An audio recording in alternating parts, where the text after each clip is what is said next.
Thank Him for your day. Thank Him for your day. Thank Him for your home right now. Just release words where you are. Thank Him. Thank Him for your father, your mother, your wife, your husband, your uncle, your children. Thank Him. Thank Him. Thank Him, Lord. We thank you. We thank you. The Bible says where two or more are gathered in His name, there He is. Are you in your car? Are you in your home? Are you on your bed? Wherever you are, just connect with us right now. Connect with us. Release words where you are. Father, we welcome your presence. We welcome your presence. We give you glory tonight. What a beautiful thing to lift our hands before the throne of grace. What a beautiful to call on your name. You are Yahweh, my Costa. We come to your presence with open hearts. We are here to receive from you, God. Bless our minds, bless our hearts. Bless our souls. Teach us, make us.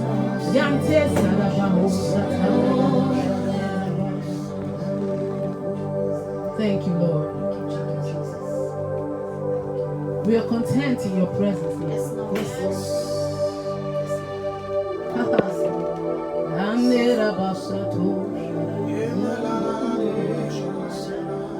In your presence, I am content. In your presence, I am content. Come on, join me, sing. In your presence, there is light, expression of your love, revelation of your power and might. In your presence I can breathe.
Wherever you are, God is showing himself. You are awesome in this place. Abba Father, you are worthy, God. Beautiful King, excellent God. Father, we bow before you. Lift it up where you are, say, glorious, beautiful King. He's an excellent Father. Yeah, we bow before. One more time, glorious God, glorious, beautiful King, excellent God. We bow before. Say we bow before your throne. We bow before you. We worship at your feet. We worship at your feet. We bow before your throne. You are glorious. Hey, we bow before your throne. We worship at your feet. We bow, we bow, we bow, we bow, we bow. Somebody where you will take a bow, take a bow, take a bow. We worship, we worship. You alone, Jesus. You alone, Jesus. You are, yeah. One more time we bow before your throne. Do what you want to do in our midst tonight. Do what you want to do in our homes tonight. You are the glorious God. We worship your feet. We bow before you.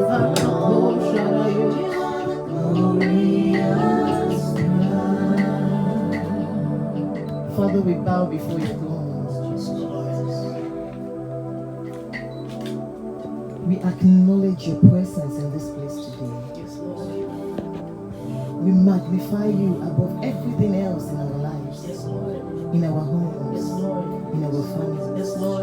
You are the Most High, the Most High, the Most High.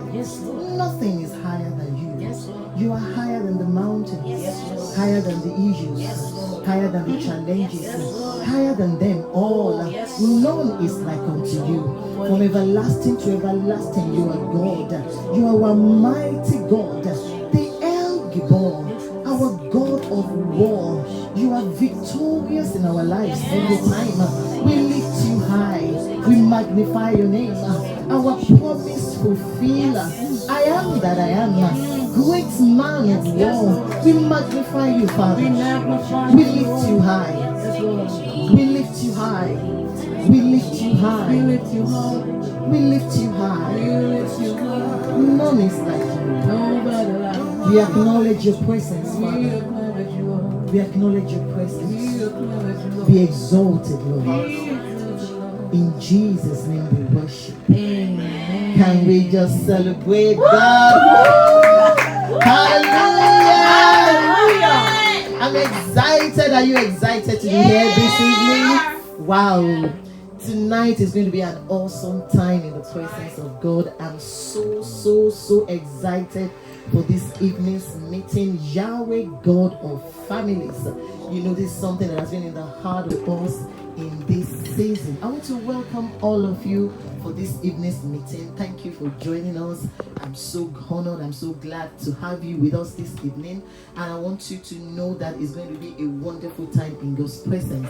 It's going to be a time of refreshing. It's going to be a time of, liberty. It's going to be a time whereby God is going to be showing up for you, showing up for me, showing up in our homes, showing up in our families. It's going to be a time of transformation in our relationships, in our lives. And none of us are going to remain the same again. Amen. That is the promise of God. So I want to welcome you one more time. Tonight, why are we here? God gave me a specific instruction, few weeks to my birthday, and God told me that I have been teaching only the principles of marriage. I have been giving only the pebbles to bring down Goliath.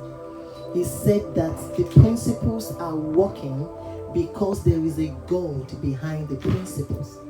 He said he is the God of those principles, is the God of marriage, is the God of relationship. And he gave me a responsibility, gave me an instruction, he gave me a task. He said I should present to you my secret. He told me that I know and he knows that what has been making it to work is not just the principles. It's much more than that.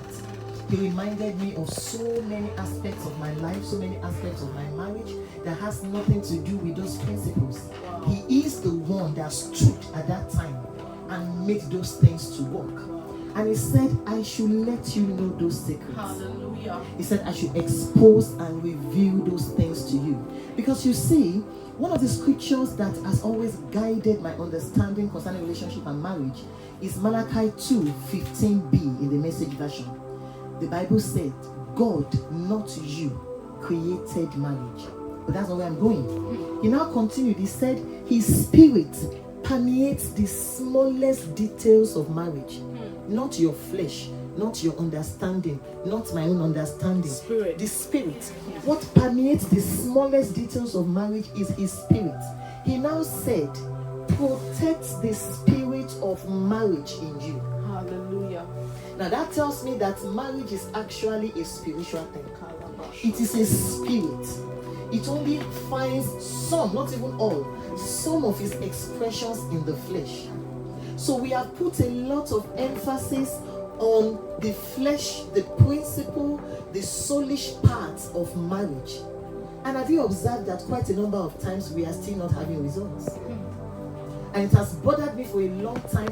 Why are these people hearing these principles? Why I'm not the only one? Marriage, relationship coaches, we keep teaching it over and over and over again, but we keep receiving the same set of problems over and over again. What is going on? And God told me to first tell you about Goliath and David. You see, over the years, we keep saying that David brought Goliath down. We keep saying that when David was going to kill Goliath, he picked the pebbles and then he slung it, and then Goliath came down and then he cut off the head of Goliath, and that was it. But God told me one thing. He said it was not the stone of David that killed Goliath. And I will explain to you why. He told me to go and study the Philistines' armor. And when I was studying, I discovered that actually, apart from what the Bible told us, the Philistine soldier wears an helmet that covers the front of his head. The Philistine soldier does not leave his forehead bare at all. Their helmets always cover the front of their head. Now the Bible now told us that Goliath himself, that David was going to bring down, he was a man who was over 9 feet tall. The weight of the coat of Goliath, the weight of his armor coat, was 49 kg. His spear alone was over 9 kg in weight. Then his helmet was made of bronze. Now, bronze was stronger than wrought iron in those days. So bronze as a metal is stronger than iron. Now, his helmet was made of bronze. And that was what covered the front of Goliath's forehead. So tell me, there was no way a smooth stone was going to be slung by a teenage boy and it would break through bronze, enter his core and kill him. So I told God, I said, what killed Goliath? And he answered. He said, the hand behind the stone killed Goliath. You see, it was David's responsibility to pick the stones and the pebbles. And I have been giving you the stones, I've been giving you the pebbles. But Goliath is not coming down.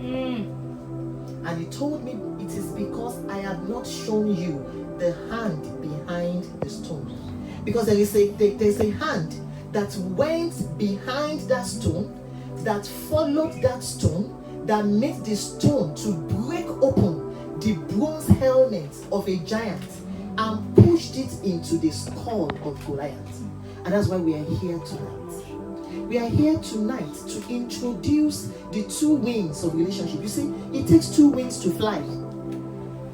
The reason why we have not been flying properly in our relationships is because we have been flying with one wing. But it takes two wings for a bird to fly effectively. And so tonight, we are going to talk about the other wing of relationship, and that is Yahweh. I want to show you Yahweh in my life.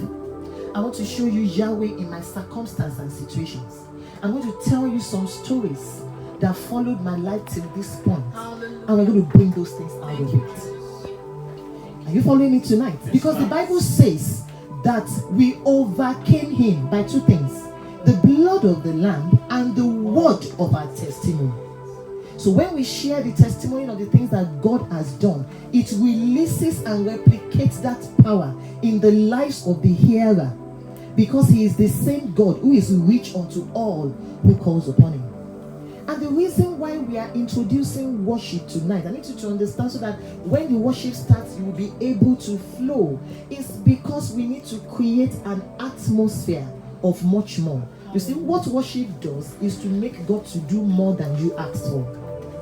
If you remember the story of the 10 lepers, the Bible says they were lepers and they came to Jesus. And when they came to Jesus, the Bible says Jesus healed all of them. And after he healed all of them, one came back to give glory to God. And the Bible said that he made that person whole. For a leper, there is a difference between healing and wholeness. And the difference is that if you have observed what leprosy does, what leprosy does is that it cuts and removes the digits. So those lepers, their body was no more complete. The leprosy has reduced their fingers to maybe 3 or 4, has removed their toes. Their body has become scarred and marred. So when Jesus healed them, it was leprosy that went away. Their scars were still there. Their digits were still not what it was supposed to be. But the Bible says one of them came back and gave glory. And the moment worship came in, it changed the atmosphere. The Bible says Jesus made him whole. So what happened was that the fingers grew back. The bodies became whole. The scars, there was no sign that he had leprosy again.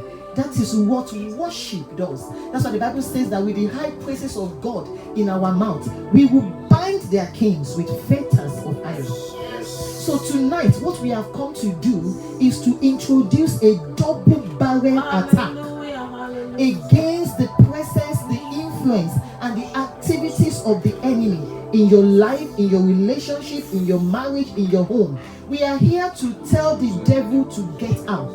The Bible says that the strangers will hear our voice. They will quake, they will tremble, and they will run out of their hidden places. We have come to speak the voice of the Most High God. The Bible says the voice of the Lord, it breaks the cedars of Lebanon down. So we have come to introduce to you the voice of Yahweh in your home. And we are telling those mountains to bow. We are telling those valleys to be exalted. We are telling those problems, they must bow before the God of families. That is why we are here. That is why we are here. And the first story I'm going to tell you tonight is going to encompass both singles and married. Because you see, one of the things that we need to understand about relationship and marriage when it comes to God is that there are high places in our lives and there are high places of the earth. There are two high places that God says we must ride upon. He said he will make us to ride upon our own high places, and then he will make us to ride upon the high places of the earth. Your high place and my high place are our weaknesses. They are the things that are not the way it's supposed to be. Our spiritual lives, our fellowship lives with God, our characters. You see, there is a lot of singles. One of the reasons why God is not bringing a partner to them is because there are high places in your life. If you should bring the kind of man or the kind of woman that you want, when they come, when they see those high places, they cannot stay. Because they understand the kind of person that they should marry. So, I'm going to tell you this story about a single lady that happened online. She wanted to marry a guy, and the guy is abroad. And they were planning for marriage. You know, they had a long distance relationship, and then, you know, everything was going fine. And so they wanted to marry her, and then they were preparing for marriage. And so, she's a member of one of my groups online. And people were talking about what singles should do during relationship. And I just dropped it on that group. I said, try not to marry anybody except you have prayed about that person consistently and you have heard from God. And she asked herself that, come to think of it, I've not really prayed about this guy. I just like him and everything about him. And she just decided to follow instructions. So she called 2 of her other friends. And the 3 of them went on a 7 days prayer. They were doing nothing except just praying about that guy. And they were telling God, whatever is hidden, expose. Because the Bible says that there is nothing hidden from the eyes of whom we are dealing with. It says darkness is as light unto him. So when you say somebody successfully deceived you, you have not introduced that person to the light of God's presence. That is why. Because the Bible says even darkness for God is like light. So for 7 days they were praying and they were saying, Father, just have mercy on our friend, herself and her friends. The friends were saying, have mercy on our friend. She was saying, Father, have mercy on me. You know, I cannot do this alone. I don't want to do this alone. Can you just do it? Let me know if I should go into marriage with this man. And she left it after 7 days. And they continued the relationship. Few months after that, one of her own friends now wanted to marry. I know the way we ladies are. So everybody came in, including another friend who came in from abroad. And during the Friday before the wedding, they were in the hotel. Herself was there too, in the hotel with this friend who came in from abroad. And they were talking about the wedding that was supposed to hold the next day. So she too wanted her friends to know that she will soon get married. So she told her friends, but anyway, I'm also getting married very soon. My husband is abroad, he's coming home, we'll get married. And typically females, they said, let's see his picture. And she brought out the man's picture. And the friend who came from abroad said, is this the man you want to marry? She said, yes. The friend said, that is my neighbor. He's a married man with 2 children. Wow. None of them could believe it. So she said, okay, let's move it. And she picked her phone and she called the man's wife because they were neighbors, good neighbors. And she called the man's wife and the woman picked it. And she said, where is uncle? He said, he's in the house. And they were talking and she put it on speaker. And the picture came out of the collar, true collar. And she saw the face of the man who wanted to come home to marry her. He had a wife over there with 2 kids. Hello, but can I feel led to share a personal experience? Please do. You know, because I know God is doing something in this place, and as He prompted me to say this, I can't hesitate. Just to buttress the fact that when you take something into God's hands, a matter, no matter what it is, human being or not, the Bible says the heart of kings are in His hands. He has the ability to unveil what you don't know. I think I was just about maybe 21, 22, and then, you know, in those days, those were the days where we go to cyber cafes to, you know, to write and all of that. So that was where I met this person who showed so much interest in me, and honestly, I liked the person. He was older than me. He was mature, you know. And then as a young girl, you know, you're just happy to see someone, you know, pamper you and all of that.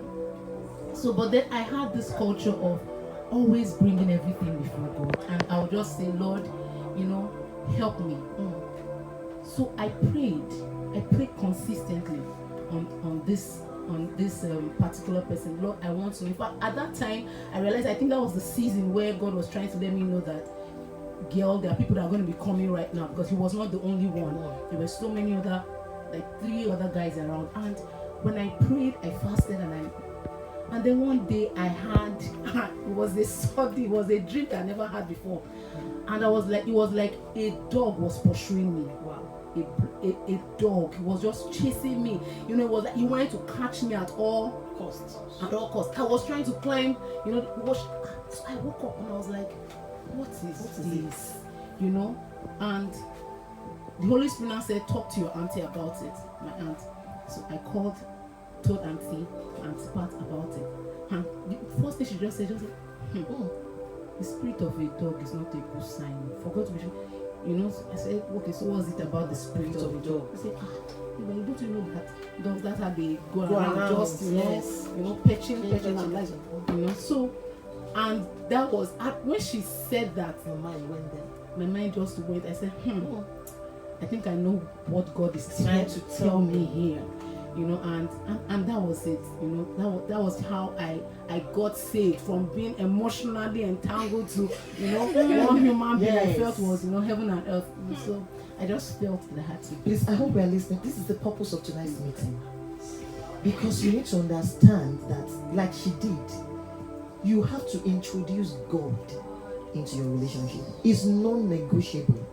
And it is when you introduce God into your relationship that, apart from the fact that He will save you from danger, He begins to work on you yourself. You can't spend 7 days in the presence of God seeking His face and you remain the same person. It's not possible. It's worth it. Let me use also my life as a married woman. I'm talking to singles at that time. As a married woman, when we got married, we had seasons of so many arguments. We were always arguing. There was always one issue or the other. There was always one conflict or the other. And it was as if I needed to make him to do things the way I wanted it done. As far as I was concerned, that way is the right way. That's just the perfect way because I know it. And then the other person too is wondering, I've been doing this for so many years of my life. Blah, blah, blah. And for a long time, I thought I was right. Until I started spending longer times in God's presence. And God showed me who I am. Are you following me? Because you see, the importance of this presence that we are creating is so that God will show you who you are. The same thing happened to Isaiah in the Bible. If you check the book of Isaiah, from Isaiah chapter 1 down to chapter 5, Isaiah kept saying, woe is unto Israel. They are an unclean people. They are a bad people. They are departed from the Lord their God. And it was just all about Israel. Just like I thought it was all about my husband. Until in chapter 6, the Bible said, in the year that King Uzziah died, Isaiah saw the Lord. Now, the moment Isaiah saw the Lord, the next thing that Isaiah said was that I am an unclean man in the midst of unclean. Who he is. And God showed me who I am and made me to realize that, come daughter, you need to work on this, you need to work on this, you need to work on that. And the moment I started working on those things and removed my focus from the weaknesses of the person I was dealing with, there was peace. There was peace. I remember vividly one night, a few years ago, maybe about 3 or 4 years ago now, we were supposed to go home from church, and I wanted to collect money for my husband so that we'll buy something. There was nothing at home that night. We'll buy something, and then when I get home, I'll cook. And then we bought the two cars to church. And then he said, okay, fine, let's go. My whole mind was that by the time we got to the market close to the house, he will stop, and then we'll buy something.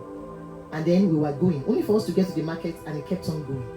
You see, Tutu, of years ago, who had not allowed God to deal with her, I would have picked my phone and I would have called him and said, excuse me, we're not going to eat. This is market. Why are we not stopping in the market to buy something? Is it food going to appear on the table or what? But I told myself, I said, come to think of it, this man is equally intelligent. He knows what he is doing. And yeah, let's go. And I kept following him. And we got to the house and we entered the house. And it was like, typically me, I would have said, okay, now that we didn't buy anything, are we going to eat the air or what is going on? And I just said, what are we going to do? It was around 9 in the night. And he called our first son and gave him money and said, go outside, go and buy this and this and this and this and this for me. Again, typically me, if it was me a few years ago, I would have said, you can't send my son out by 9 p.m. in the night, excuse me. Then I told myself, he's not your son. He's our son. You don't love the boy more than him. He's his son too. If he believes he has put enough investment in his son to send him out 9 p.m. in the night, yes, trust God in him. And I went to the room, I lied down on the bed, picked my phone, and I was just Facebooking. And the boy went, bought all those things, came back to the house. The two of them did not come to tell me that they had bought it. The two of them went to the kitchen. They cooked the food and they brought it to meet me in the room. And I sat down and all of us ate and we had fun that night. Now, have you observed that if I had complained and I had fought him from church to the house, he will still listen to me, he will still cook the food, but the atmosphere of the house will not be of God that night. And that's how we chase away the blessings of God. Because what the Bible says is that it is when there is peace within our walls that prosperity can enter into our palace. A lot of us, we are struggling in our homes, in our marriages, because every time the angel brings the prosperity and he enters into your compound, he meets noise, he meets conflict. We call him the Prince of Peace. He cannot enter into the palace with prosperity when there is no peace within the walls. Are you following me tonight? Yes. So that's the reason why we need to introduce ourselves into the presence of God. That man that you are fighting, it may not be necessary to fight him if you yourself begin to bring yourself to God's presence. That woman that you think is the worst wife, excuse me, another man believes she's the best woman. Probably you and I need to create the atmosphere of God and work on ourselves and go into the presence of God and say, Father, this is me, help me. I have issues with temper, I have issues with sharp tongue, and you know, I am not patient. When somebody is wasting my time, I just feel that they are just wasting my time, and I don't even know when I put up those attitudes, and then that is the reason why my spouse is also reacting. We need to bring ourselves into the presence of God. As a single, you need to work on yourself, on your own prayer life, on your intimacy with God, on your relationship with God. You are asking for a son of God. Are you an investment? The Bible says a good wife is an inheritance from God. Are you an inheritance? You are asking for a good wife. You are asking for a virtuous woman. Can you handle a virtuous woman when she is handed over to you? The first thing I want us to understand before we move forward to the next section, as we go into another, session of worship, is to introduce God into our lives. Is to see the Lord like Isaiah saw him, and to see yourself for who you are, and allow God to begin to walk upon you. Walk upon your weaknesses, make you to ride upon your own high places, make you to see yourself for who you are, and then begin to, drop those burdens before God. Ask him to take over. Listen to me. You cannot afford to continue to deceive yourself and keep saying it's all about your partner. It's not all about your partner. It's about you yourself. You have issues. You need to walk on your high places, and the only place to walk on your high places is in the presence of the Lord. I want us to go into worship and begin to talk to God again about ourselves, about our lives, about our relationships. I want you to be naked before him. Don't hide. Don't hide. Don't hide. Don't hide. Let him know that this is me. Father, help me. Yes, Lord. Burn it away, God. Yes, Lord. Help us, Everything Lord. that is not of you, burn it away, God. Yes, Lord. Burn it away, Jesus, burn it away. Yes, Father, strengthen. Purify my heart, Purify Lord. our hearts, oh God. Make me whole again. Yes, Jesus. Holy Spirit. I don't just want to be born again, I want to be burning and Yes, born Lord. again. Yes, Lord. Burning for you, Father, in our lives. glowing for you, Yes, Lord. even in my home, Touch our shining hearts, for Lord. you. Yes, Father. Touch us, touch us, touch us. Consuming Yes. fire, sweet perfume. Touch us, Jesus. Let your awesome presence Yes. fill my life. Yes. Consuming fire, sweet perfume. Let your awesome presence fill my life. Oh, make me just make me holy ground. Strengthen them, oh God. Make me holy A ground. fresh supply of your Can you say spirit. where you are? Yes. Oh God, make me Fresh holy supply, fresh ground. supply. Make us holy ground. Oh God, In our make homes, me holy in ground. our relationships, in our marriages. Make my heart your home. Make me holy ground. Touch us, oh God. Transform us again. You know, I hear God saying that the reason why it's been a bit difficult for Him to stay in the hearts of people Thank you, Jesus. is because there are so many nails around their hearts. Presence, feel me now. Let your awesome presence fill me now. Ambrade shade palo sadaya fo satela bado sadaya. Hiere bosu tradi bale sikeri adara bosa. Oh yera bas fill me Jesus, fill me Jesus, Let the supply fill me Jesus, fill me enter into Jesus. your sons and daughters. Enado sirayo Newness, sadaya. newness, freshness.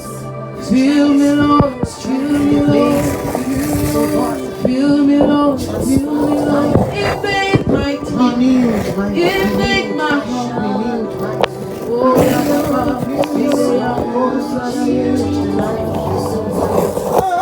Strength in every in the closing fire, fresh fire upon our altars. I want your glory, Fresh fire upon our I altars. want your glory. We want to know you more. We want to know you more. We want to know you more. Oh, Logo Didon, Yes, Lord. I want to know your glory.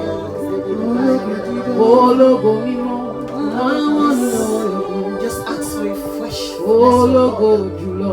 A fresh grace from A God. glory that cannot be For that defined. hope, Oh, for that Logo marriage, Mimo. for your life. Oh, glory that cannot be questioned. Oh, Glory Logo come down Julo. upon you. Just a part of your glory on my life. Just a part. Not all of it, into your just home, part. into Just your a home, part into of your your glory. relationships. Your logo. Yes. Let it burn away everything Contrary contrary to his counsel, contrary to his will. Every relationship that is not in line with God in your life, grace to break free, grace to break free. Just a You part know of those your relationships that glory. are not according to his will. They are making you to sin. They are taking you away from his presence. Strength to break free, grace to break free. Let the glory of God rest upon you. Yes, Lord. Thank you, Jesus. Thank you, Lord. We thank you, Jesus. We thank you, Lord. Thank you, Jesus. We thank you, Lord. Thank you, Jesus. We thank you, Lord. Thank you, Jesus. I want to believe that for those of us who find ourselves in that category, you have received strength. Strength to walk upon your own high places. Strength to see yourself the way God sees you. Strength to stop pointing accusing finger and just bask in the presence of God. Because you see, when we are transformed, everything around us enjoys of the freshness of that transformation. But let's move further a little bit. The truth of the matter is that there are some situations and circumstances in our home that they are direct attacks of the enemy. It is not you, it is not your weakness. The enemy has, the Bible says that Jesus said the enemy has done this. So tonight, yesterday they went to bed and it was just wheat that was planted. Everything was working fine. Everything was going well. And they woke up the next morning and they saw tears. And the Bible said, Jesus answered, this is the work of the enemy. Yes. It is the enemy that has done this. There are marriages, there are homes that are listening to me. What is happening in your home is an incursion of Satan. It's an incursion of the enemy. It is the enemy that is fighting your progress. It is the enemy that is fighting the productivity of that home. It is the enemy that is causing those conflicts. You cannot even, there is even no sense in the conflict. Every time you fight, you cannot pinpoint exactly why you are fighting. There are certain things that your spouse is doing. You know that this is not the man I married. This is not the woman I married. What is going on? Things just turned around all of a sudden. So we do have situations, we do have circumstances whereby it is the enemy that came. And see, the Bible told us that such seasons will come. Why? Because the Bible told us that whether your house is built upon the rock or it was built upon the sand, the Bible says 3 things will happen. They are statutory. It says the wind will blow, the rain will fall, and the storm will come. So the Bible has made us to realize that it is not your foundation that determines the storm. Okay. Irrespective of your foundation, the storm must come. The foundation only determines the outcome. Because the presence of Jesus in the boat will not stop the storm from coming at all. It can only prevent the boat from sinking. So when some things are happening, it does not mean you're a bad person. It doesn't mean something is wrong with your husband. It's not something the enemy has come. Because you see, as long as a house is built, meaning that it is the presence or the existence of the house that attracted the storm, the wind, and the rain. So the moment you establish a family, the moment you establish a relationship, the moment you build a home, particularly if God is involved in that home, the rain will come, the storm will come, and the wind will blow. So let me give you an example of one that happened to us. With all my principles that I know, everything that I teach you, which I also practice, well, it couldn't help in this particular situation because it was the devil that came against us. What happened? There was a Saturday that they called a workers' meeting. My pastor called a workers' meeting in church, and we were supposed to go for workers' meeting. And we woke up in the morning, we were running late. So there's a particular shirt, like a knicker, that I wear to bed. So the next morning, I just removed it. I remember clearly that when I removed that knicker and I was about to go and take my bag, I put it on top of the chair in the room. And I took my bag and, we just went to church. And we went to church, and then when we came back that particular evening, I realized that this same knicker was on the bed. Now, there was no other person that was living in the house apart from myself, my husband, and the children, and we all went out. So when we got back in the evening, I made the knicker on the bed, and it was torn from top to bottom. It was strange. Who entered the house and the person did nothing but to tear my knicker? And I started asking the children, and they were saying, but mommy, we went out together, we came in together. So why are you asking? I decided to overlook it. And that's the reason why you must not be insensitive in the spirit. The next morning, the first thing that happened was that my daughter ran into the room and said, Mommy, come outside. I said, what happened? She said, the walls of our compound is covered with flies. And we went outside and we saw that there were flies all over. Remember that actually the sign of Beelzebub is the fly. If you read Bible history, for the nations that worship Beelzebub, the symbol of Beelzebub is the fly. In fact, they call him the Lord of the Flies. And I saw the flies. It was then my mind went to what happened the day before. And I said, I rebuke you in the name of the Lord. And we forgot about it. But that wasn't the end. The very next day, my husband is a medical doctor. For those who don't know, my husband is a medical doctor. And he went to work. And when he got to work, there was a woman that was brought and she needed to be operated, a CS. And he operated. The baby was fine. The mother was fine. Everything was okay. That same evening that he did the operation, we were supposed to have another, it was a Wednesday evening, so we were supposed to come to church. So immediately after the operation, he came to church. And he left them. Under normal circumstances, the placenta will be kept in the theater, so that by the time the father of the baby comes, they give the placenta to the person. So he left, expecting that all that will be done. And we came to church, and after service, everybody was going home. And he branched in the clinic again, and I went home. Only for me to receive a call from one of the nurses that I should please be coming, that the father of the baby has arrested my husband, and they said they could not find the placenta. and that he must have used the placenta. And I was wondering why. So I called one of my pastors. I called and I called 1 or 2 other church members, and we went to the Akobo police station where they held him and 3 of the nurses. And they said, this is human part case. This is a federal case because placenta is human part. Where is the placenta? And it was like film trick. They searched everywhere in the clinic. The placenta was nowhere to be found.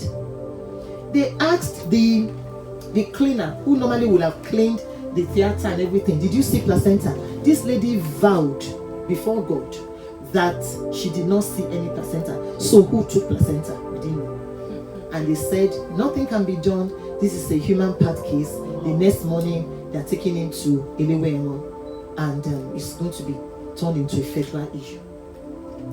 And we started praying. So of course we contacted our lawyer. The lawyer came to the police station. As of that time it was around 10:30 p.m. One of his friends, who is also a police chief, came and said, okay, fine, we have to start an investigation that they should release him that night to go home. And at the next morning, which was supposed to be a Sunday morning, we should report to the police station because the placenta must be found or he will be charged to court for human parts trafficking. Okay, fine. And we were going home. When we got home, there was no solution. So the 2 of us knelt down in front of our bed and we held each other's hands. We were just praying in tongues. There was no prayer point. We were just praying in tongues. And as I was praying in tongues, I heard it clearly. The Holy Spirit said, the axe head shall float. I was afraid. He repeated it again. I heard it clearly. He said, daughter, the axe head shall float. If you remember the story of the axe head, the servant of the prophet lost the axe. Remember that the axe is heavy, it should sink. And then the prophet dropped a stick inside the water and an iron floated from the bottom of the river. So we slept. And then the next day we went back. I went to church because I was on the officiating roster. So I went to church and then he reported at the police station. And the police said that they are going to follow us to the clinic and that they are going to break the soakaway. Now, everybody told us not to allow them to break the soakaway because that was the last place to check. Moreover, it is placenta, human flesh. It will have sank. And then being placenta, it was already over 24 hours. Placenta is naturally well vascularized. It has a lot of blood vessels. It will have gotten rotten. It will have sunk to the bottom of the soakaway. So even if it was there, it can't be found. And once they don't find it again, they are taking him straight to the well. But the police said we should go. So we went. And when we got there, we paid for the people that come and break the soakaway. And then they came. The police went inside. Before they broke the soakaway, they checked everywhere again. They didn't find this placenta. Finally, they broke the soakaway. And when they broke the soakaway, we met the placenta floating on top of the water. Floating on top of the water. That was not what scared the police, who were not Christians. What scared them was that when they removed the placenta and they dropped it on the floor, it was still dripping fresh blood. Wow. It did not decay. Indeed, after 24 hours. Yes. After 24 hours. So when the Holy Spirit said the axe head will float, he knew what he was talking about. It was later on that we now discovered that it was the cleaner who flushed it away. Unknowingly. Yes. When she now saw it, she used more water to flush it away, not knowing that it would be demanded for. When it now became a problem, she didn't want to implicate herself. So she said she didn't see it. But unknown to her, one of her friends who came to visit, who was a friend of one of the nurses, saw how many times she fetched water to flush the toilet. So that one was asking her that, why are you using 5 pails of water to flush what? Are you flushing a baby away? Wow. So it was after it was now discovered that she now owned up. Can you imagine? Now, when we now took because they asked us to take the placenta back to the police station to write a report and everything, as we were taking it back to the police station, the police officer looked at us and said, I don't know the God you are serving. The Yah God. But whatever God it is that you are serving, keep serving Him. What a testimony. Are you following me? Hallelujah. So you see, if Yahweh has not stepped in, Hallelujah. I will not be here talking to you today. Are you following me? The matter was so big in Ibadan then that our clientele increased. Some people actually came to the clinic out of curiosity just to see this doctor that they said such a wonderful thing happened to. I'm telling you. I will go to the market and I will hear people discussing my case. Divine PR. Not knowing that I was the person standing in front of them, this person they were saying their story. And they were saying, hey, there is still God, oh, there is still God, oh, this God. And they are talking about me. That is Yahweh. Yes. Are you following me? You need to allow Him in your home. We allow you, God. It's more than principles. We allow you, God. Are you following me? Yes, ma'am. Let me tell you another one. A lot of us know my first son. They call him the Oracle. He's 22 years old now. But there was a time Heritage died. We lost him. What happened? I was supposed to go on a prison mission that morning. And when I woke up that morning, everything was set to go for the prison mission.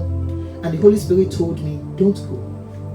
Now that was funny because that's his work. And I started struggling that why should I not go? He said, don't go, stay at home. So I called my church then and I asked them to come and pack all the things we're supposed to take to prison to take it to church that I will not be following them.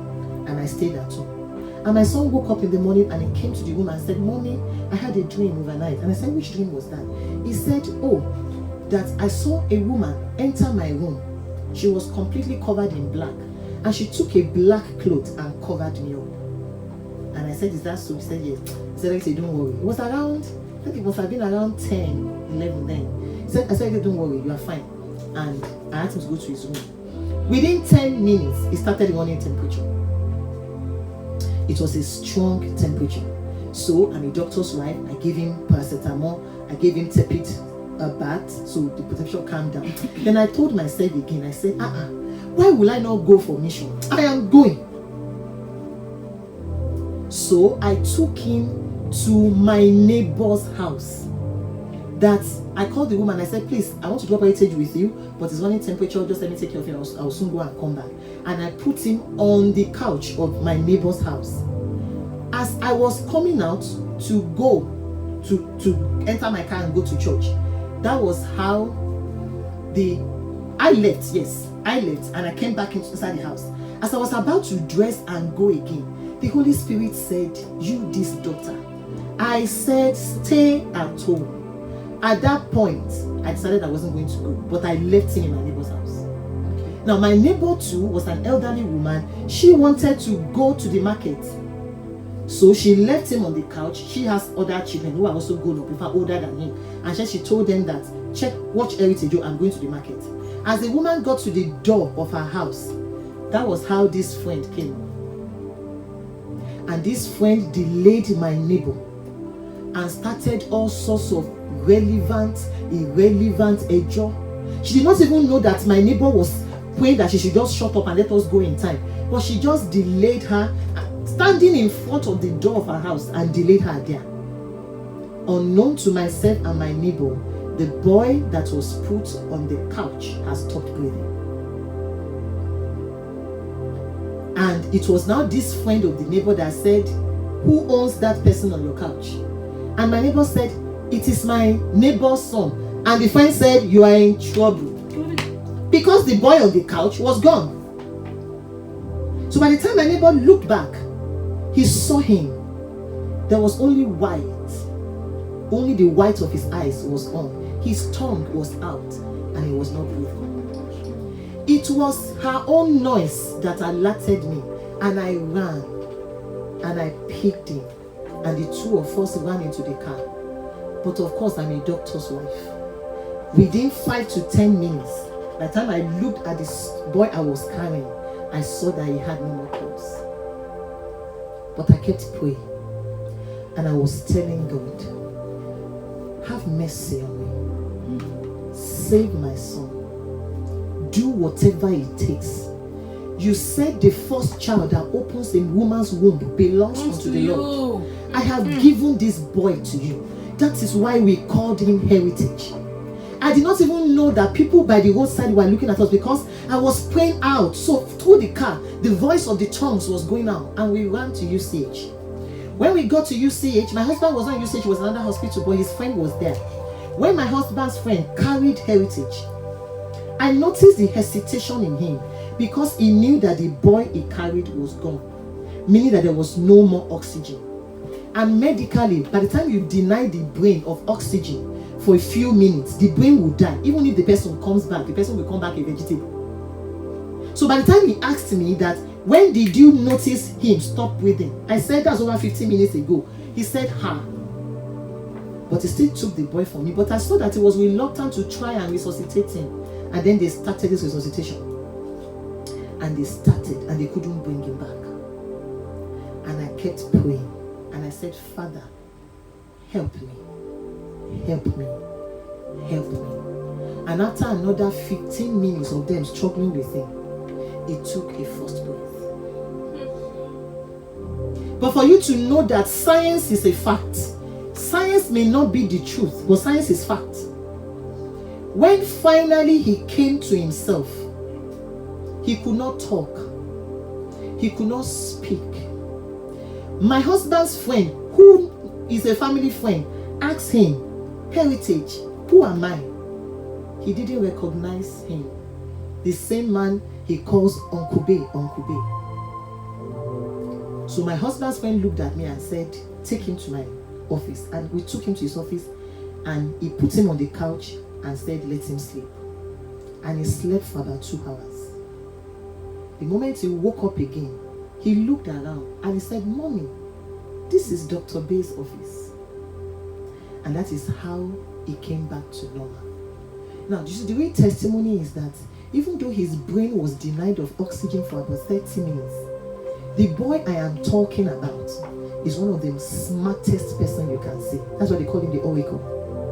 The same boy. He is 22 years old now. Why am I telling you this? There is a God who rule and reign in the affairs of the sons of men. There is a God who looks at the Red Sea and turns the Red Sea into a wall and gives his children a path to pass through the Red Sea. There is a God who makes a way in the wilderness. Yes. There is a God who looks at the dead body that has been dead for 4 days, yes, and says, Lazarus, come forth. Yes. Are you following me? There is a God who calls the things that are not as though they are. There is a God who is all-knowing, all-powerful. Yes. He is the God behind the principles. Yes. Yes. And when you allow him in your home, you allow him in your life, you allow him in your situation, he can do what seems impossible. Listen, the word impossible does not exist for my Father. Yahweh does not understand the word impossible. So true. He rejoices in proving to the sons of men that all things are possible. Yes. So you see, I don't understand the situation you are in. I don't know what is happening in your own. I'm only telling you some of the few things that has happened. Are you following me? Yes, but irrespective of the situation and the circumstance, he is the God of all possibilities. Yes. If you introduce him, if you call on him, if you ask him to help you without wavering, listen, there is no buts with him. It is either God or God. There are no alternatives. No alternatives.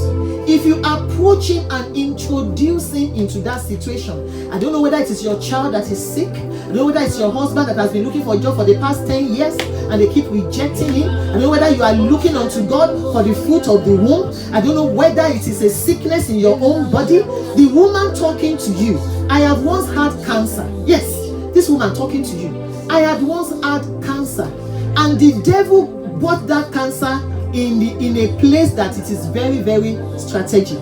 It was cancer of the mouth. So that I will not be here today telling you what I am telling you.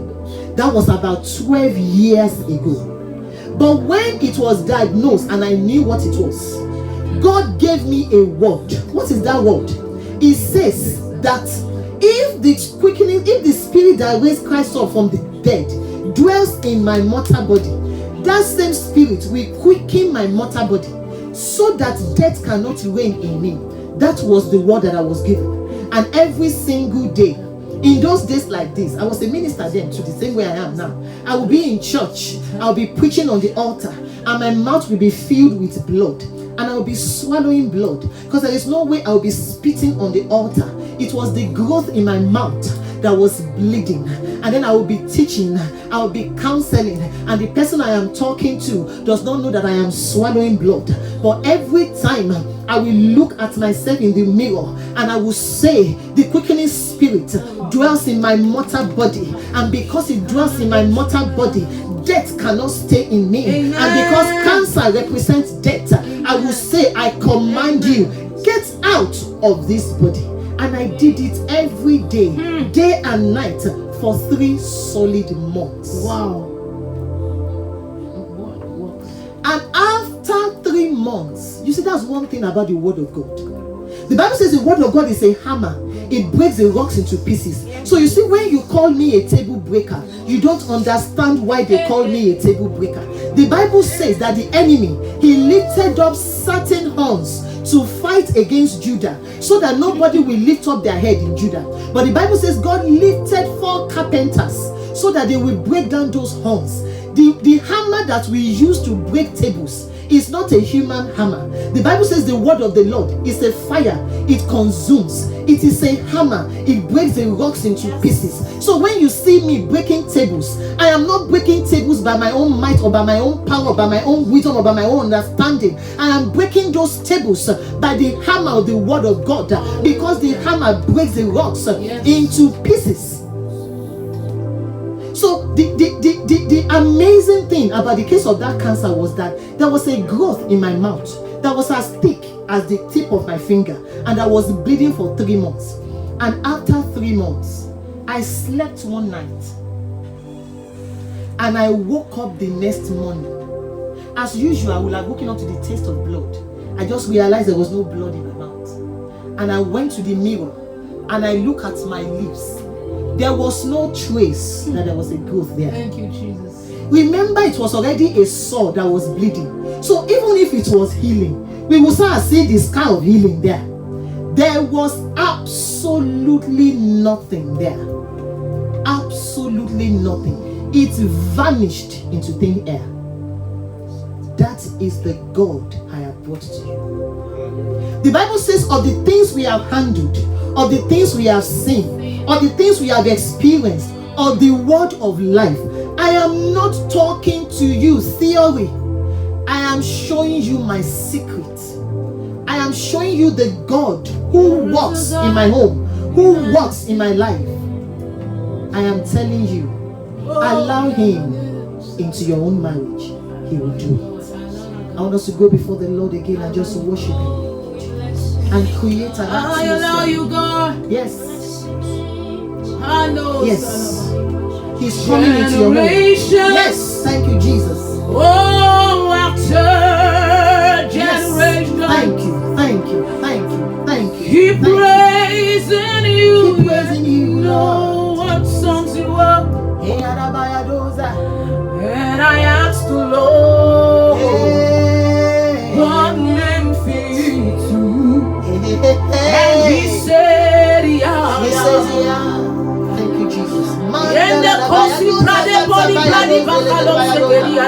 generations, yes, Lord. After generations, keep praising you, yet know what songs you are. And I asked the Lord, what name fits you? Hey. And he said, yeah. Thank you, Jesus. Oh, yeah, the hallowed one. We say, yeah, the hallowed one. Yeah, the holy one. Yahweh, you are the King of Zion.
to generations. Hallelujah. Generation. Thank you, Jesus. Oh, after generation, keep praising you.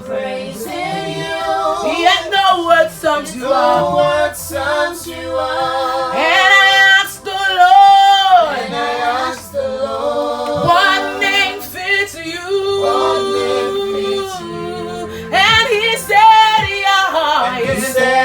yeah. One more time, the Lord never changes. Generations to generations. You say generation after generation. Who are called about praising you? Yeah, no word sums you up. You are mighty, Yahweh. Then I ask the Lord, what name fits you? And he said, I don't know about you, but I just want to call on the Yah God. Generations declare. Oh, after generation, keep praising you. Yet no word sums you up. You are mighty in your way, God. And I tried to ask the Lord, and he said, and the Kosa, do I have believers here? One more time. Generation. Hey, and those after generation, keep praising you. Yeah, no words comes to Into your marriage. Every opposition bows before the name of the Lord. The name of the Lord is a strong tower. The righteous run into it and they are safe. We command every mountain to bow in the name of Jesus. Yes. The power of God enters into your homes, into your lives, into your situations. Come on, invite him. Because he is the mountain breaker. Yahweh is here in your home. Invite him, allow him. Situations begin to turn around. Everything begins to bow before him. Whatever is the name of that situation, the name of Jesus is above every other name. One more time. Yes, the name of Jesus is above every other name. I introduce the name of Jesus into your situation, into your life, into your home, concerning that challenge, concerning that problem. They bow right now. Yes, Lord. Thank you, Jesus. Join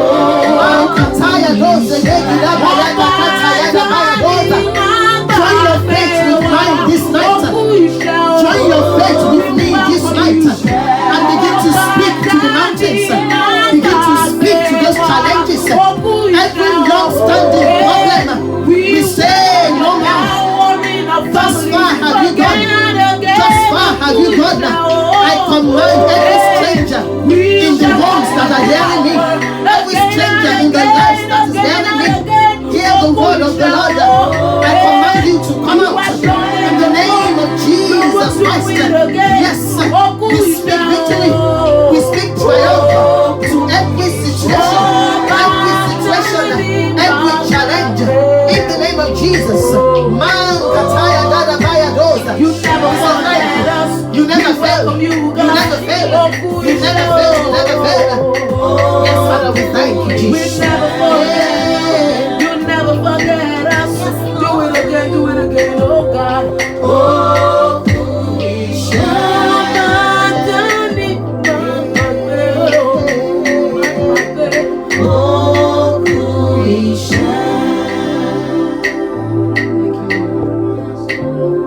It's a miracle. It's a transformer. See, my God has spare parts. He has spare parts. It does not matter the part of body of your loved ones that is facing a challenge. It doesn't matter the name of that sickness that is decimating the health of any member of your family. This night, hear the word of the Lord. Hallelujah. The Bible says, at the name of Jesus, every knee in heaven, on earth, and under the earth must bow. We introduce the name of Jesus into your life, into your home, into that situation, into that challenge, into that opposition, into that long-standing problem. It does not matter their name. We command them to bow to the name of Jesus Christ. You enjoy victory. Amen. Listen to me. This is what God is going to do for you. Yes. He is not going to give you victory. He will give you triumph. Hallelujah. There is a difference between victory and triumph. Hallelujah. You see, a person can go to war and then lose a leg, and then he won the war. He has gotten victory, but he has a leg that is lost. He can go to war and then lost an eye, but he still won the war. Yes, he has the victory, but something was lacking, something was broken. But what triumph means is that he went to war. He fought the battle. Hallelujah. Nothing lacking, Amen. nothing broken, Amen. nothing missing. Amen. He came back from war as if he never fought a battle Yes. at all. That's That is my the Lord. way our God That's gives my victory. testimony. The Bible says he always causes us to triumph, not just victorious, but to triumph in Christ Jesus. I introduce the triumphant power of God Hallelujah. into your situation, Amen. into your life, Amen. into that problem, Amen. into that issue. Amen. And I say you come out triumphant. Amen. Come out. Time is collapsed on your behalf. Amen. You will catch up Amen. and you will overtake. Amen. On your behalf, the almond tree is resurrected. Hallelujah. The Lord will quicken it in his time to do it. Amen. He will collapse time on your behalf. Amen. It will look as if you never lost that time. Amen. God will compensate you. Amen. That is what he's going to do Amen. on your behalf as you Amen. allow him into your home, Amen. into your life, Yes. into your circumstance. Yes. It does not matter what people Yes. have It said, does not but my God will collapse time. I keep hearing collapsing of time. He will collapse time. He will collapse time. Yes. You will overtake. Yes. You will catch up. Yes. In the name of Jesus. Amen. The same Amen. situation Amen. that has made you ashamed, Amen. he is going to make it a point of your celebration. Amen. In the name of Jesus. Amen. He will turn your life around. Amen. Amen. Amen. He will do a new thing, Amen. Amen. Amen. which his mouth will name. Yes. We release the anointing into your homes, into your marriages, into your relationships. Amen. Every yoke is broken Amen. in the name of Jesus. Amen. Peace all around you. Peace all around us. Seasons of refreshing all around Yes. you. Seasons of refreshing all around us. Enter into the rest of God. We enter into the rest of God. In the name of Jesus. In the name of Jesus. Amen. Father, we thank you. Father, we thank you. In Jesus' name. Amen. Amen. Finally, tonight, before I lead you in some confessions, because what the Bible says is that we are going to use worship, testimony, and the word of that testimony. Because testimony is not testimony until there is a word of the testimony. Yes. It is the word that makes the testimony replicable. Yes. Okay. Are you following me? Yes. That is why the Bible says he upholds all things, not by the power of his word. We misquote that scripture. He upholds all things by the word of his power. But because we Christians, we like to be grammatically right. So when it is not making sense, we change it.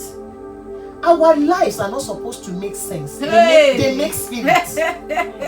You are not supposed to have sensible results. You are supposed to have spiritual results. So when the Bible calls it the word of his power, since it is not grammatically correct, we the children of God change it to the power of his word. No. There is a reason why he calls it the word of his power. It is because it is the word that precedes the power. In the absence of the word of God, power is not present. Because what it says is that he has exalted his word above every one of his own name.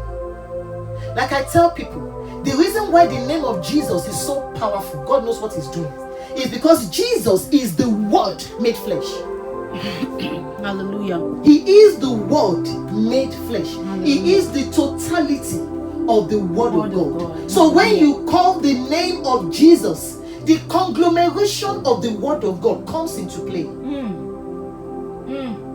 So it is the word of our testimony. Hallelujah. Tonight we are going Thank to you, give those confessions. Hallelujah. But finally, there is one other thing that Yahweh does. When every other thing fails, this does not fail. But the children of God do not know how to activate that power. It is a power of mercy.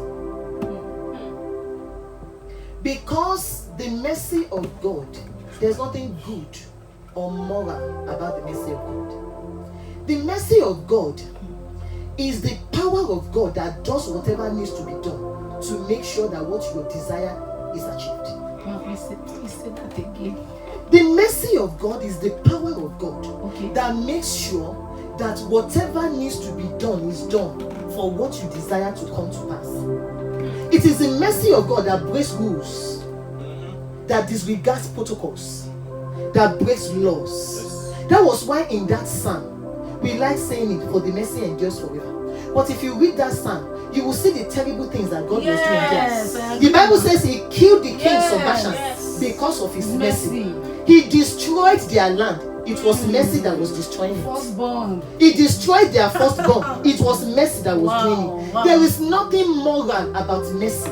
Mercy is the amoral attribute of God. Hallelujah. It only does whatever is needed to be done. Hallelujah. Hallelujah. That is the reason why the Bible told us that the law was put inside the mercy seat and the mercy was put upon it. So the mercy is above the law. That's why the Bible says mercy rejoices against judgment. So even if what you are passing through is your fault, the moment mercy steps in, you are pardoned, acquitted. It does not matter anymore. That is the power of mercy. That is why the Bible told us, it says, come boldly before the throne of grace. And then we will say to obtain favor. The Bible did not say that. You cannot obtain favor until you obtain mercy. It says, come boldly before the throne of grace, that you may obtain mercy first. Not favor, first. And then find grace to help in time of need. So what makes us liable to have the grace and favor of God is because we met the mercy throne. That is why if you go into the scriptures, you will notice that the mercy seat of God, they were guarded by two beings. Those beings were not angels. The Bible called them the Elohim. How you will know they are not angels is that if you read the book of Ezekiel, are you following me? Yes, ma'am. And you begin to see the description of the beings that guards mercy. The Bible said their whole body was covered with ice. If you meet an Elohim, you will run for your life. They are monstrous beings. The Bible says from the head of their toe to their feet, they were covered with ice.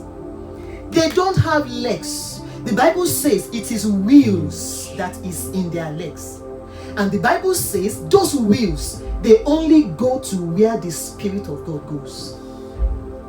For example, when we speak in tongues, one of the reasons why we must speak in tongues is because when we speak in tongues, we activate the mercy of God. So when we quote that scripture, praying in the Spirit, building up your most holy faith, praying in the Spirit, go and check. It was not a full stop that was there, it was a semicolon. The scripture continues. It says, building up your most holy faith, praying in the Spirit, looking for the mercy of God. That's what the Bible says. Check. So every time we pray in tongues, what we are doing is that we are activating and invoking the power of mercy. The moment mercy enters in, are you following me? Yes, ma'am. The law is disregarded. rules and regulations are of no consequence. Are you following me? Yes. Most importantly, no matter how far, how deep, and how hidden the root of that problem is, the eyes of the Lord will find it out. That is why the creature that guards it is covered with eyes. So let the root of that problem be at the bottom of the sea. He will find it out and he will deal with it. Why am I telling you this? Let me tell you this final story. And do not be afraid when I tell you this story, because I am not lying. It happened to me.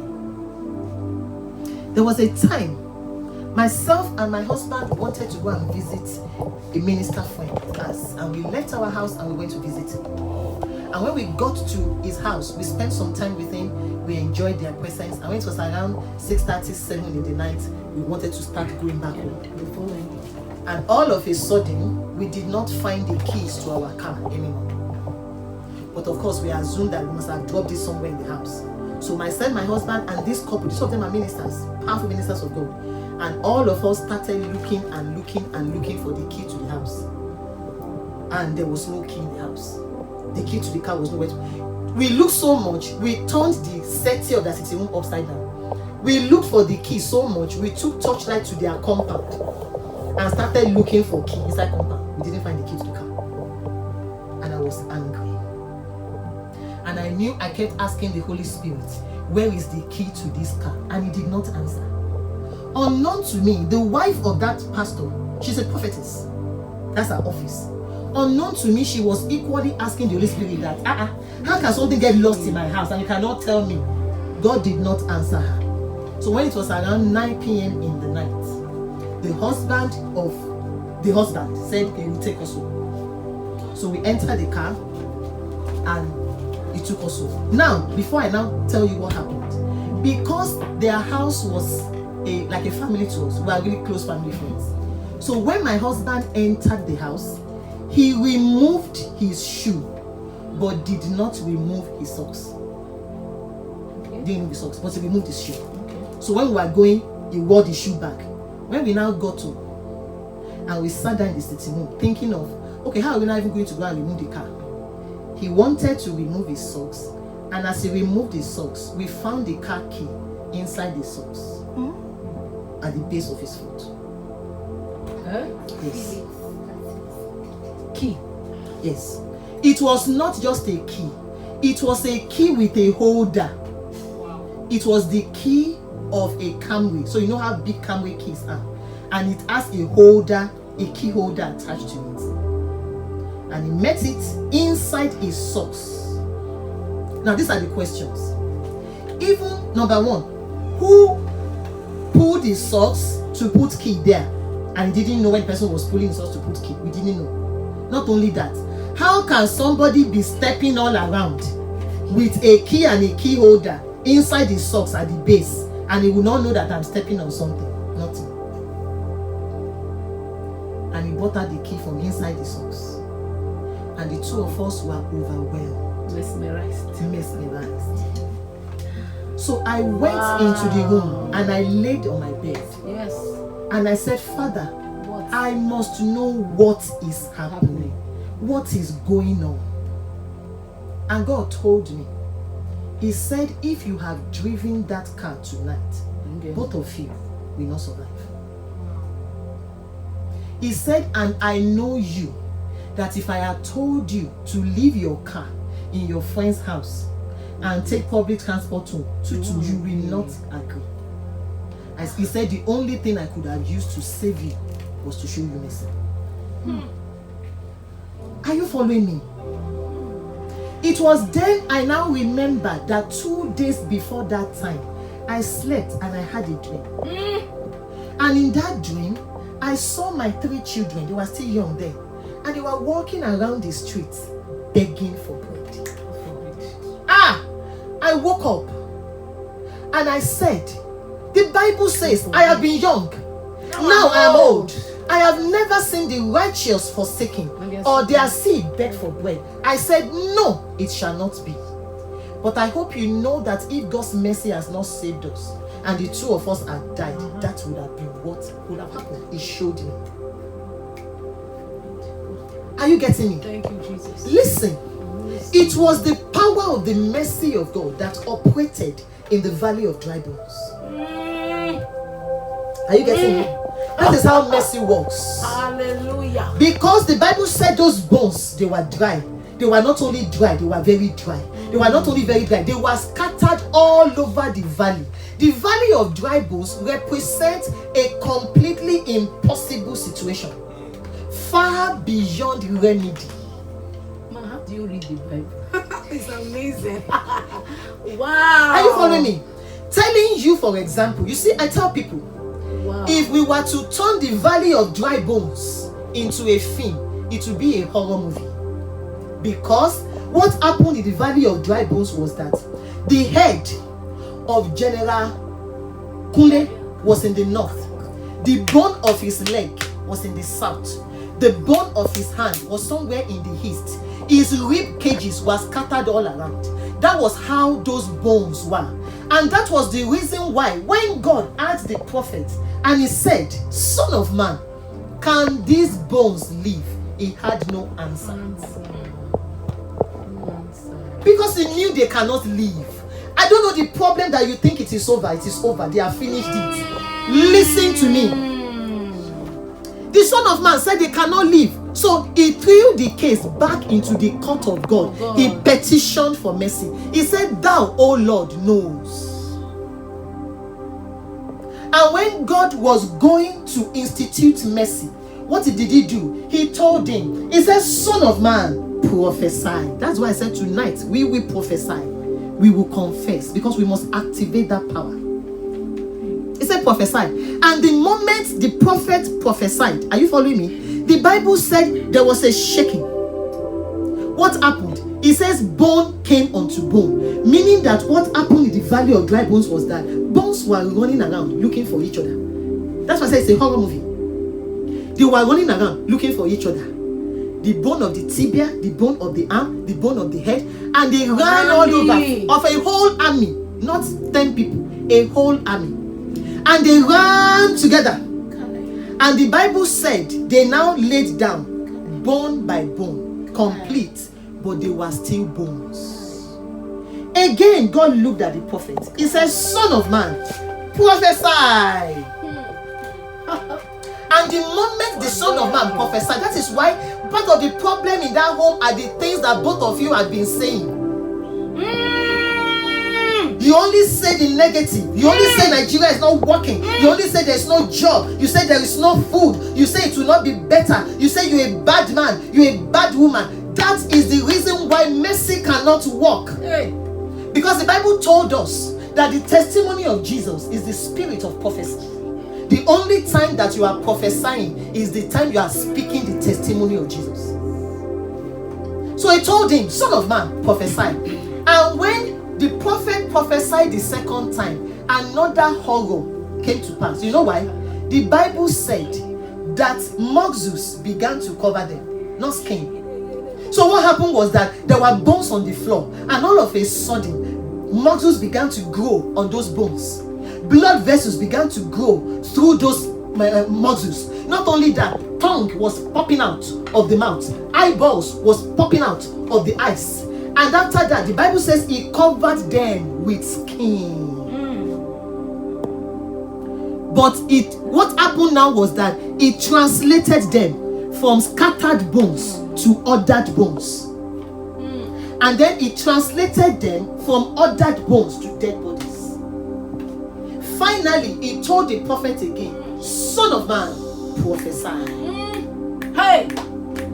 And when the Son of Man opened up his mouth and began to speak the word of God, the Bible says the Holy Ghost came into that valley. It says the winds of God, it blew over the valley, and breath entered into them. And the Bible said they stood up and they became a mighty army. Now listen to me. This is where I am going. Somebody who passed by the valley of dry bones yesterday, and they told that person that by tomorrow this is a mighty army. He will say it is impossible. These are dry bones. These are scattered bones. For a bone to dry, for a bone to be scattered, they must have been dead for nothing less than 10 to 12 years. People have been passing by the valley of dry bones. They have gotten used to seeing dry bones. But the very next morning, because the mercy of God entered the valley of dry bones, the Bible says they became a mighty army. Now let me now paint another picture to you. I hope you know that those bones were human beings. So there was one of them one day, when that battle that killed them was going to happen, one of them must have been the son of a woman who is a young soldier. And that soldier was going to battle. And her mother said, the Lord goes with you and he will bring you back. But that battle killed that boy.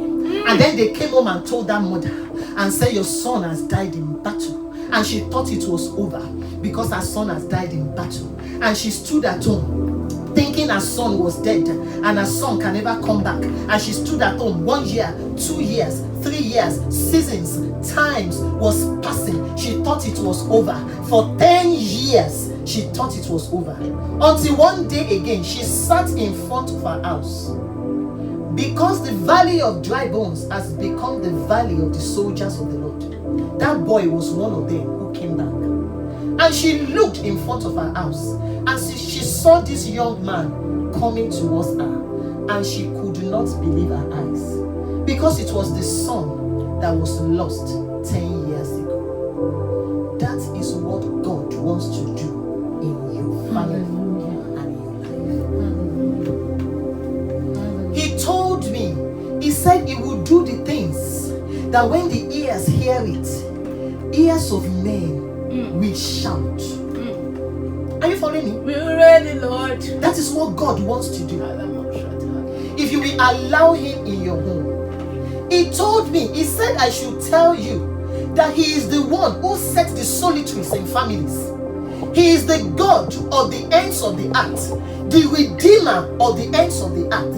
He said, is there something impossible for me to do? Listen to me. Sarah was a 90-year-old woman when the word of the Lord came to her and said, you will have a child. That was in Genesis 17.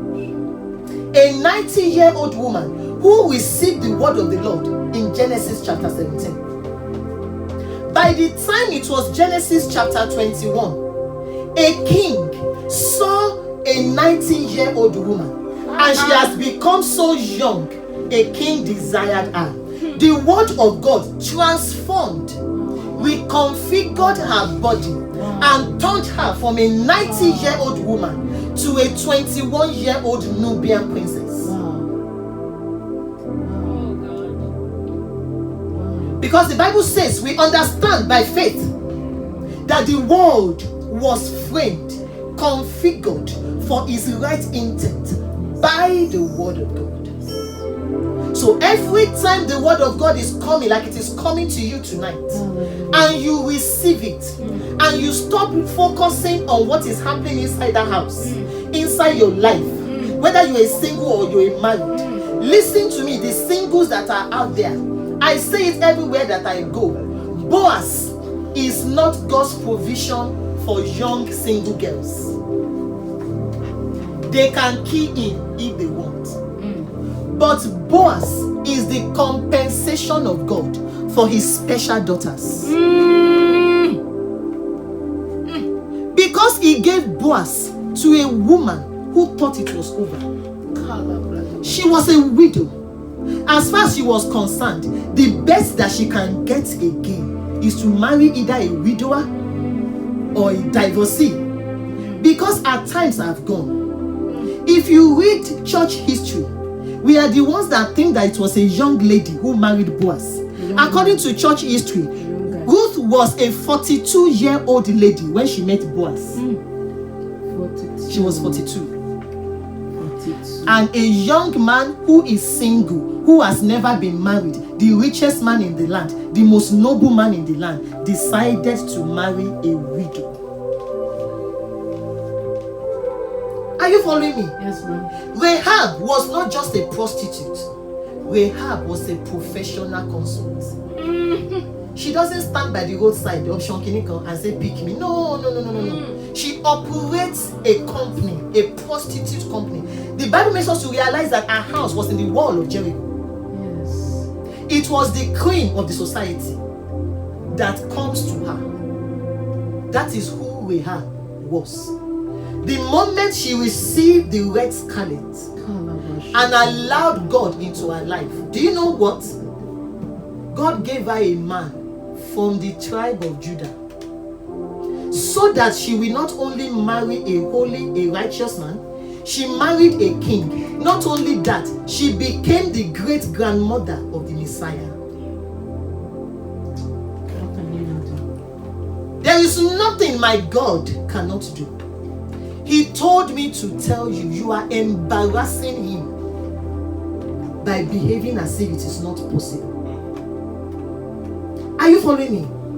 So tonight, we are going to activate the power of mercy in your home, in your life, in your relationships, in your marriage, in your businesses, in the works of your hand, in the lives of those children that look as if they are wayward, they are misbehaving, they are embarrassing you. They are the prodigal sons and daughters. They must come back home. Hallelujah. And they will come back home. Amen. Because the Lord will summon for them. And when they hear the voice of their Creator, they will obey. Hallelujah. He is the one who rules and reigns in the affairs of the sons of men. Yes. He is the one who holds the heart of kings in his hands. Yes. The Bible says, like a watercourse, he directs it. Yes. Nobody can ask him what he doeth. That is the God I have brought to you. Yes. Yes. And that is the person we are going to activate tonight. And he said, if you allow him into your home, he will enter and he will turn it around. The Bible says he will overturn and overturn and overturn until it comes to whose right it is, and he will give it to. Yes. I am telling you, it is your turn. The reason why this meeting was established is because it is your turn. Yes. It is your time. Amen. The season of waiting is over. Amen. The season of suspense is over. Amen. God wants to make your life an example for the world, so that people will ask you, how could these things have been? Then you will answer like Mary, the power of the Most High overshadowed me. Yes, you will answer, it is the Lord that brought it my way. That is what God wants to do in this season. Thank you, Lord. As we go into another session of worship, Lord. Thank you, Lord. I want you to begin to confess what you want to see. Thank you, Lord. Begin to confess what you want to see. I don't know what you want to see, but open up your mouth in your sitting room, in your offices, in that car. Just confess what you want to see and say, Father, I petition mercy. I petition mercy. I petition mercy. Yes. I call upon the power of mercy. I call upon the power of mercy. Let it enter into this situation. Let it enter into the situation. Let it break rules. Let it break rules. Let it break laws. Let it break laws. Let it disregard protocols. Let it disregard Let it rejoice against judgment. Amen. Yes, I know I am guilty. Yes. I aborted. That is why my womb was destroyed. I know I aborted. That is why my womb was destroyed. But because you have spare parts, by the power of the mercy of God, another womb is being created inside you. Even if there is no womb there, the baby will stay, the baby will grow, the baby will live, the baby will come out. Mercy will not be able to explain it. We believe in tonight for the impossible. He said he will send to a far country. He will bring the man who will execute his counsel in your life. I don't care what is happening in your family. Whether they say that you do not marry, or your marriage does not work, or you must die as a single lady or a single man. No, we are changing the narrative tonight. Open your mouth and say, my case is different. Because the mercy of God rests upon me. Begin to prophesy. Begin to testify.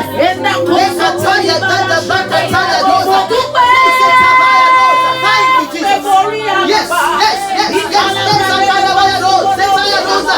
Thank you, Jesus. Thank you, Jesus. Thank you, Jesus. Yes. Call upon the mercy of God. Thank you, Jesus. Thank you, Jesus. Yes. Come on.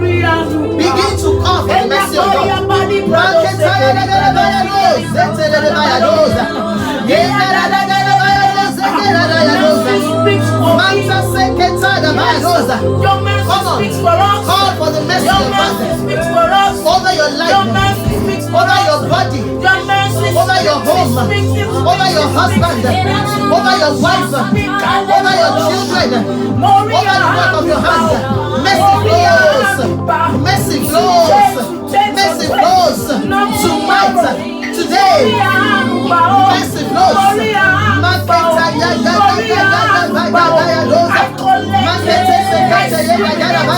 I declare it's my experience. My story is changing. My situation is changing. In the name of Jesus. Thank you, Jesus. Thank you, Jesus. Thank you, Jesus. Thank you, Jesus. Thank you, Jesus. Thank you, Jesus. Begin to call those things forth. Look at that child and call the name of that child and say, you this son, you become the son of God. You become the son of You God. are righteous. You are righteous. You come back home. You come back home. We cast down every imagination Cast down every against the will of God in your life. Against the will of God in You your life. serve God. We serve God. You're a tree of You're a righteousness. tree of righteousness. You will bear fruits. You will bear fruit. Those fruits will be Those good. fruits will be good. Those fruits will multiply. Those fruits will multiply. Those fruits will abide. Those fruits will abide. Speak into the life of your husband and say, my husband is prospering. My husband is My husband is righteous. My husband is My righteous. husband's head is lifted My husband's head is above lifted that of his equals. above that of his equals. Everything is working together for his Everything is good. working. He enjoys the In favor the of name of God. Jesus. His heart belongs to God. I take his heart for God. In the name of Jesus Christ, begin to confess over the work of your hand that God is prospering us. God is increasing us on our side. God is increasing us on our side. We enjoy favor. Our men, they come to us. The carriers of our reward comes. Yes, the rewards come to us.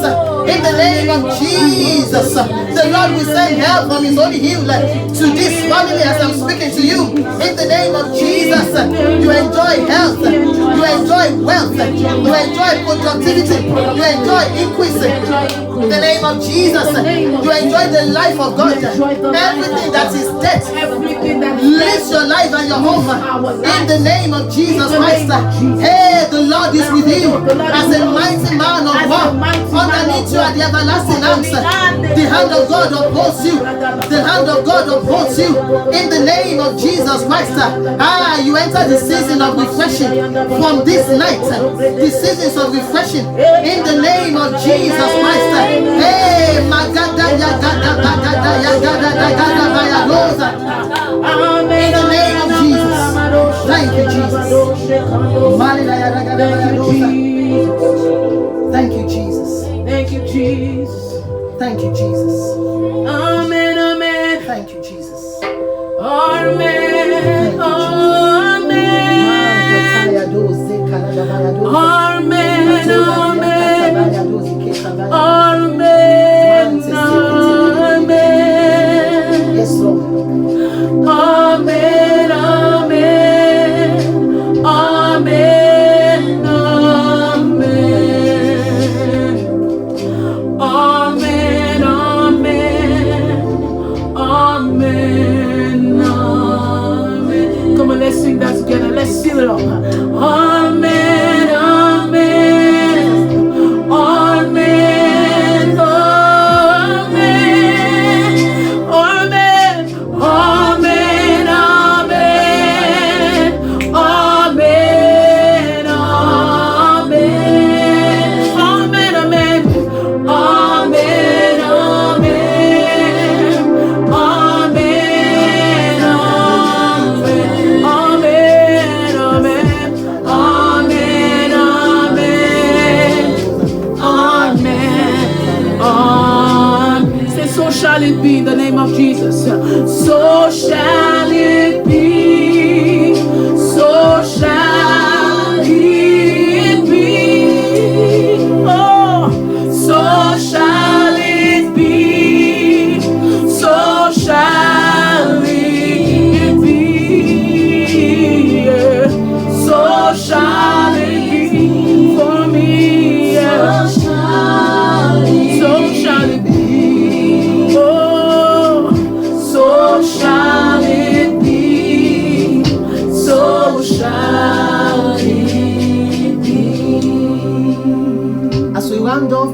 take this confession after me.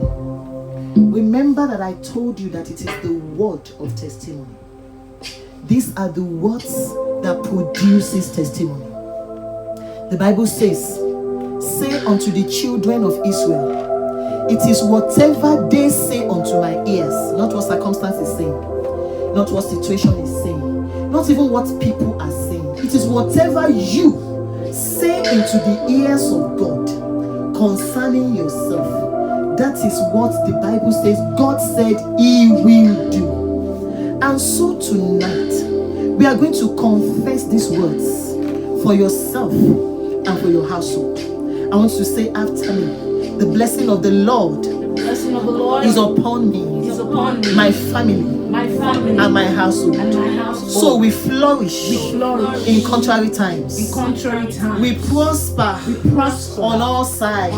All curses and contrary winds are nullified and neutralized on our behalf. We multiply in every area this year and always. And the blessing makes us rich and wealthy without any sorrow attached to it. We enjoy peace within our walls, and so we have prosperity in our palaces. We are a city set upon the hill. We will not be hidden. We enjoy visibility. This year we take territories. We spread like the wings of God. We are not limited in any way. We take territories in our individual lives. We take territories in the works of our hands. We take territories in our relationships. We take territories in our homes. We take territories in our ministries. We take territories of cities and of land for the kingdom. The Lord spreads our fame from nation to nation, and His glory rests upon us and shines around us. We enjoy favorable recommendations. Our names are mentioned before royalties and nobles of the kingdom and of the earth. Our names are divinely recommended before the princes of God's people, and our name command acceptance and favor. We are not only provided for and blessed, but the Lord has turned us into a provision and a blessing for His people and for His kingdom. We are one of the blessed children of our Father. We are like a flourishing tree planted by the rivers of God. Our branches are long reaching, and our fruits are good and countless. Men and women take shape under our branches, and their hunger is satisfied by our fruit, because we are fruitful people, and our fruits will abide. It is our year of reward and flight. The carriers of our reward, they seek us out, and they deliver our reward into our hands. We enter into harvest of our seeds, harvest of our sacrifices, and the harvest of others. It is our year of bumper harvest. We harvest in 100-fold returns. Kings and queens becomes our clients and caterers, and they will cater to us. It is what we can do that will be needed in the palace. We fly with the Lord upon the wings of the Spirit. The doors of cities and nations are open to us. We fly spiritually and financially. Nations call for us. The palaces of the kingdom are open to us. We travel this year from one nation to another upon the platforms that God opens for us. In the name of Jesus, we rub shoulders with kings and queens. The platforms that is brought before us may be greater than us, but God envelopes us to measure up.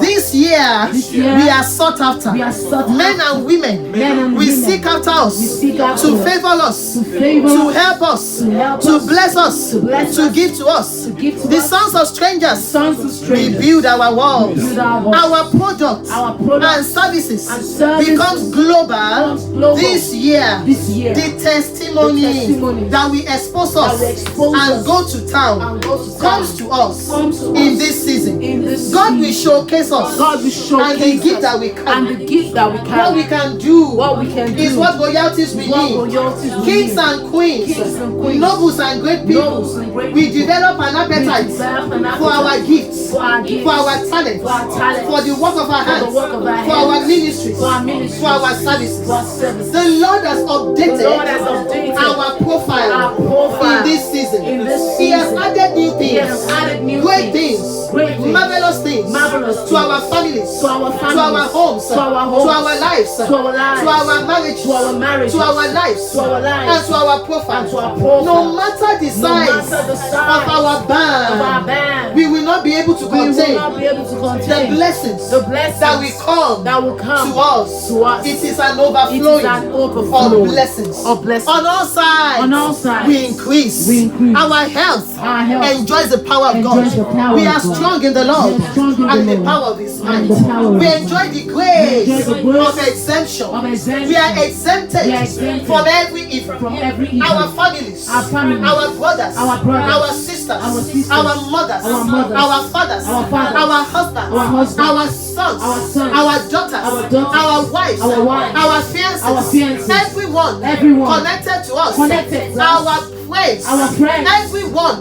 that has to do with us, that has to do and with we us, ourselves, and we are ourselves, exempted, we are exempted from every evil. from every But we evil. enjoy, We enjoy the grace, the grace of election. of election. We are elected, We are elected only for good. only for The good. mercy of God The mercy of God speaks over our lives. speaks over our lives. In the name of Jesus. In the name of Jesus. Begin to bless the Lord and We worship bless Him. you, Lord. We bless you, Lord. And thank you. We thank you, Lord. We thank you, Lord. And thank you. Thank you, Lord. And Thank you, Lord. Father, we say thank you. Thank you, Jesus. We worship you. It is done. It is done. Yes, Lord. In Jesus' mighty name. Amen. Before we go tonight, I'll be doing you a great disservice if I do not give everybody out there hearing my voice who have not given their lives to Jesus an opportunity to come to the Lord. I know so many people will be hearing me, but not all of them have encountered Jesus.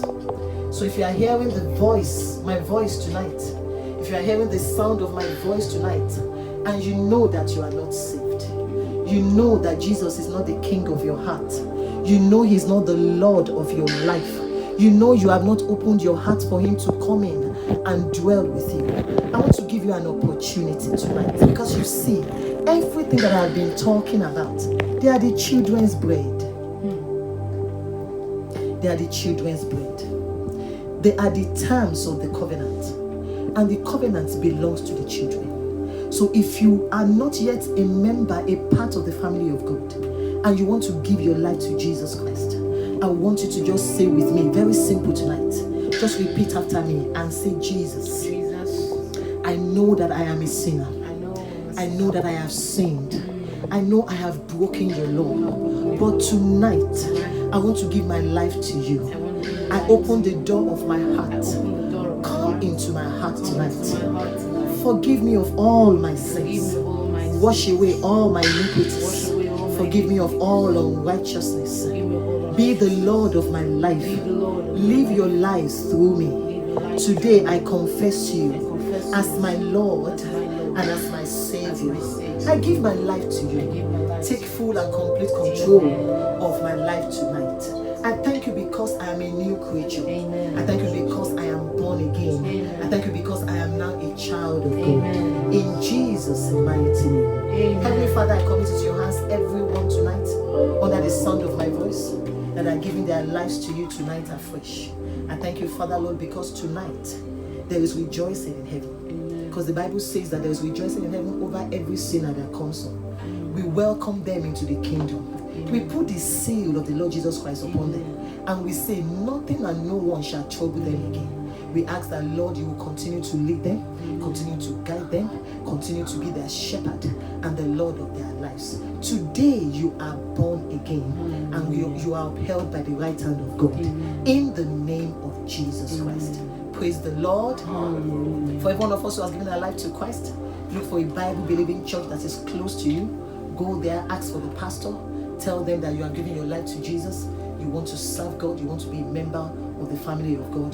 They know exactly what to do. And in case you are very close to Akobo or you are in Ibadan, I will also use opportunity to invite you to my church, Harvest House Christian Center at Police Bus Stop, Akobo, Ibadan. If you come, you will meet with the Lord, and the Lord will increase you on all sides. Thank you very much for joining me tonight. I believe it's been valuable for your time.